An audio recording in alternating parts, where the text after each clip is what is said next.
దర్శి గ్రామంలో మొట్టమొదటి తడికల cinema hall గురించి తెలుసా? దర్శి గ్రామం లంకోజనపల్లి రోడ్లో ప్రస్తుతం ఉన్నటువంటి శేషు కాంప్లెక్స్ ప్రక్కనే 1969లో అప్పటి ఖాళీ స్థలంలో Shri Venkateswara touring talkies cinema hall ఊరికి దూరంగా ఉండేది. చుట్టూ తడికలు ఏర్పాటు చేసి రోజుకు రాత్రికి ఒక్క షో మాత్రమే వేసేవారు. నేల, బెంచి, కుర్చీ అను 3 కేటగిరీలు ఉండేవి. నేల టికెట్ 35 పైసలు, బెంచి 75 పైసలు, కుర్చీ ₹1.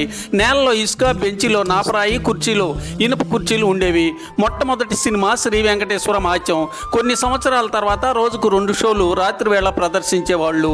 టికెట్ లేకుండా పావలా గేటు దగ్గర ఉన్న వ్యక్తి ఇచ్చి నేలకు కొంతమంది వెళ్ళేవాళ్ళు. కందుకూరుకు చెందిన కోటేశ్వరరావు, రామ్మూర్తి నిర్వాహకులు.